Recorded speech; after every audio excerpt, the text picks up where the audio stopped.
हरियाणा में विधानसभा चुनाव को लेकर प्रचार अभियान अब जोर पकड़ रहा है। 5 अक्टूबर को वोटिंग होनी है, यानी 1 महीने से कम का वक्त बचा है। ऐसे में बीजेपी की मुश्किलें लगातार बढ़ती दिख रही हैं। चुनाव के बीच बीजेपी में भगदड़ मची हुई है।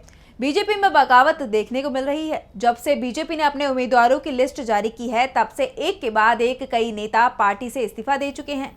बीजेपी की पहली लिस्ट जारी होने के बाद अब तक 32 वरिष्ठ नेता पार्टी छोड़ चुके हैं। प्रदेश के कई जिलों में नेताओं ने दिन भर अपने समर्थकों के साथ बैठक करके नब्ज टटोली। पहली सूची के बाद जिस तरह से नेताओं ने बगावती तेवर अपनाए हैं, उसने बीजेपी नेताओं को फूंक फूंक कर कदम रखने पर मजबूर कर दिया है। हरियाणा में बीजेपी की हालत खराब होती जा रही है। वहीं प्रदेश में हो रही बगावत के कारण पार्टी हाईकमान भी बैकफुट पर आ गई है। बीजेपी को विद्रोह और असंतोष का सामना करना पड़ रहा है। बगावत के डर से अब बीजेपी की दूसरी लिस्ट को रोक लिया गया। नेताओं के बगावती तेवरों को देखते हुए बीजेपी को अपनी दूसरी सूची जारी करने में पसीने छूटते दिखाई दिए। बीजेपी की पहली लिस्ट में 67 उम्मीदवारों की घोषणा की गई।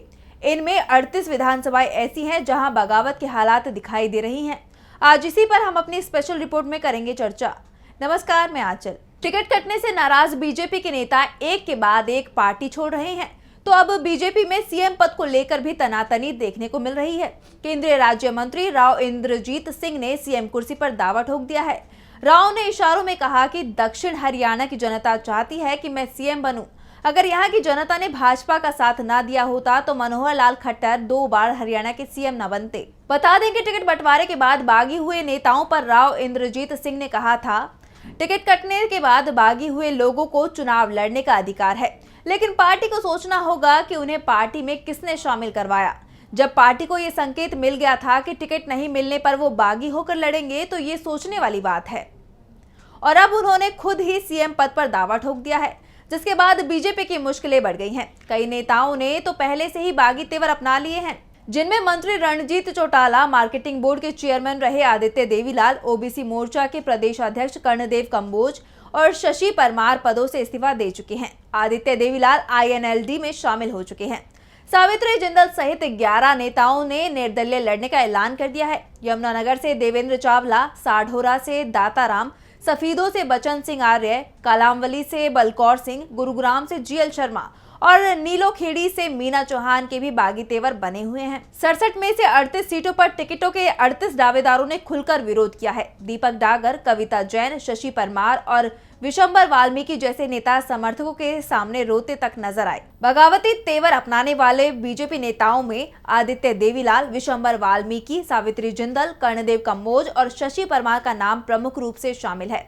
और अब इनमें राव इंद्रजीत सिंह का नाम भी जुड़ गया है। टिकट न मिलने से नाराज नेता चुनाव में बीजेपी को बड़ा नुकसान पहुंचा सकते हैं। ऐसा अंदेशा लगाते हुए पार्टी ने डैमेज कंट्रोल की भी कोशिश की। इसी क्रम में कर्णदेव कंबोज को मनाने के लिए सीएम नायब सिंह सैनी उनके पास पहुंचे। हालांकि उनके रवैये से साफ हो गया कि वो काफी नाराज हैं। दरअसल हाल ही में एक वीडियो वायरल हुआ, जिसमें देखा जा सकता है कि सीएम नायब सिंह सैनी कर्णदेव कंबोज से हाथ मिलाना चाहते थे। इसके लिए उन्होंने हाथ आगे भी किया, लेकिन कंबोज सीएम सैनी को नजरअंदाज कर आगे बढ़ने लगे और हाथ भी नहीं मिलाया। कंबोज यमुनानगर की रादौर विधानसभा सीट से टिकट मांग रहे थे, लेकिन इनकार होने के बाद से ही वो नाराज हैं। उनका असर अब करनाल तक भी है। मनोहर लाल खट्टर यहीं से विधायक चुने जाते रहे और सीएम बने। खट्टर ने जब विधानसभा से इस्तीफा दिया तो फिर यहां से मौजूदा सीएम नायब सिंह सैनी विधायक चुने गए। सैनी एक बार फिर इसी सीट से चुनाव लड़ना चाहते थे, लेकिन खट्टर के विरोध के चलते वो अपनी ही सीट सुरक्षित नहीं रख पाए।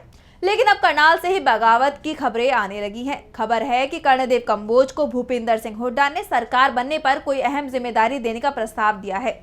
बीजेपी इसे सुरक्षित मानती रही है, लेकिन यहाँ भी बगावत होने से नेतृत्व टेंशन में है। यही वजह है कि खुद मनोहर लाल खट्टर अब डैमेज कंट्रोल की भूमिका में आ गए हैं। मनोहर लाल खट्टर रविवार को करनाल पहुंचे और पूर्व मेयर रेणुबाला के घर भी गए। रेणुबाला के बाद सीएम नायब सिंह सैनी ने भी बात की। रेणुबाला ने करनाल विधानसभा सीट से जगमोहन आनंद को चुनाव में उतारने का विरोध किया। इसके बाद भी हालात ये है कि रेणुबाला, उनके पति ब्रिज गुप्ता और उनके समर्थकों ने साफ कहा है कि हम अपनी बात पर अड़िग है। रेणुबाला गुप्ता ने बताया कि हमने खट्टर जी को अपनी बात कह दी है। मनोहर लाल खट्टर से लेकर नायब सिंह सैनी तक को जिताने में हमारा योगदान रहा है। ऐसे में अब हमारी राय को अनसुना करना अखरता है। इसी तरह करनाल के पूर्व जिला अध्यक्ष अशोक सुखीजा भी खफा हैं। उनका कहना है कि पार्टी नेतृत्व ने कोई राय नहीं ली। मैं तो इस सीट से दावेदारों में से सबसे वरिष्ठ था, लेकिन पार्टी ने नजरअंदाज ही कर दिया। इसके साथ ही करनाल बीजेपी में बगावती सुर तेजी से बढ़ रहे हैं। हालात ये हो गए हैं कि बीजेपी का गढ़ माने जाने वाली करनाल में ही बीजेपी डैमेज नहीं रोक पा रही है। करनाल पिछले 10 सालों से सीएम सिटी है। करनाल विधानसभा सीट से ही चुनाव जीतकर मनोहर लाल ने पिछले 9.5 साल तक प्रदेश के मुख्यमंत्री का पद संभाला। उनके बाद रिक्त हुई सीट पर नायब सिंह सैनी उपचुनाव जीते। टिकट को लेकर सीएम सिटी में बीजेपी के लिए परेशानी बढ़ती दिख रही है। वैसे टिकट बंटवारे के बाद पार्टियों में बगावत कोई नई बात नहीं है। गुजरात विधानसभा चुनावों के दौरान भी बीजेपी को बगावत का सामना करना पड़ा था, जबकि वहां बीजेपी के पक्ष में हवा चल रही थी। फिर भी जिन विधायकों को टिकट नहीं मिला, उन्होंने बगावत कर दी थी। हालांकि जिस तरह की बगावत हरियाणा में देखने को मिल रही है, वो इसका सबूत है कि पार्टी राज्य में कमजोर हुई है। राजनीतिक जानकारों का मानना है कि बीजेपी सरकार वापस नहीं आएगी। अगर बागी नेताओं को ये यकीन होता कि बीजेपी की लोकप्रियता राज्य में चरम पर है, तो वो बयानबाजी ना करते। जब पार्टी की स्थिति राज्य में मजबूत रहती तो टिकट ना मिलने पर निर्दलीय उम्मीदवार भी नेतृत्व को भला बुरा नहीं कहते, क्योंकि उन्हें उम्मीद होती कि चुनाव जीतने के बाद भी सरकार बनने पर वापसी की संभावना है। लेकिन उनको पहले ही यकीन हो गया था कि हरियाणा में बीजेपी के हाथ से सत्ता फिसल जाएगी, जिसकी वजह से एक के बाद एक नेताओं के पार्टी छोड़ने का तांता लग गया और पार्टी में मची भगदड़ बीजेपी की कमजोरी को साफ साफ दिखा रही है। हरियाणा के सियासी जानकारों का कहना है कि अभी तक बीजेपी टक्कर में दिख रही थी, लेकिन जिस तरह की बगावत पार्टी के अंदर हो रही है, वो सबूत है कि राज्य में पार्टी कमजोर हो रही है। बीजेपी इस बार हरियाणा चुनाव को लेकर बेहद डरी दिखाई दे रही है। 10 साल से राज्य में बीजेपी की ही सरकार है, लेकिन बीजेपी उसी राज्य में अपनी साख नहीं बचा पा रही है। जनता में बीजेपी के खिलाफ काफी नाराजगी देखने को मिल रही है। नाराजगी की वजह किसान आंदोलन, पहलवानों का मुद्दा, एंटी इनकम्बेंसी है और सबसे ज्यादा गुस्सा इस वक्त सीएम सैनी और खट्टर के खिलाफ दिखाई दे रहा है। यही वजह है कि सैनी अपने लिए एक सेफ सीट तक तलाश नहीं कर पा रहे हैं। ऐसे में बीजेपी के लिए हालात बदलते नहीं दिख रहे हैं और ऐसे में बीजेपी को राज्य में अपनी हार का डर सता रहा है, क्योंकि लोकसभा चुनाव 2024 में बीजेपी हरियाणा में सिर्फ 5 सीटें ही जीत पाई थी। पिछले 5 सालों में पार्टी का प्रदेश में 11.06 वोट प्रतिशत घटा है और अगर अब बीजेपी का वोट शेयर कम होता है तो उसकी स्थिति खराब हो सकती है। और अब जिस तरह से बीजेपी की सूची जारी होते ही नेताओं ने अपने तीखे तेवर दिखाए हैं, ये बीजेपी के लिए चिंता का विषय बन गया है। बीजेपी के जरिए उम्मीदवारों की पहली सूची जारी करने के बाद ये गर्माहट पूरे देश भर में फैल गई है। कारण ये है कि हरियाणा में टिकट के आस में बैठे बीजेपी नेताओं ने सूची जारी होने के बाद असंतोष दिखाते हुए बगावत कर दी, जिससे बीजेपी की टेंशन 7वें आसमान पर पहुंच गई और बीजेपी की गुणागणित फेल होते दिख रहे हैं। हरियाणा में होने वाले चुनाव में अब 1 महीने से भी कम का वक्त रह गया है। हरियाणा की सभी 90 सीटों पर 5 अक्टूबर को वोटिंग होगी और 8 अक्टूबर को मतगणना होगी और इस समय पर बीजेपी के लिए ये नुकसान एक बड़ी समस्या के तौर पर देखा जा रहा है। सवाल ये है कि सूची जारी होने के बाद बीजेपी इतने बड़े डैमेज कंट्रोल को कैसे ठीक करेगी?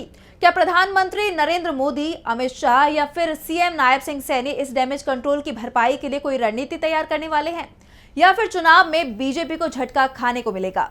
सवाल ये भी है कि क्या बीजेपी हरियाणा में अपना अस्तित्व बचा पाएगी? फिलहाल के लिए इस वीडियो में इतना ही। अगर आपको हमारा वीडियो पसंद आया तो लाइक करें, साथ ही हमारे चैनल को सब्सक्राइब करें। नमस्कार।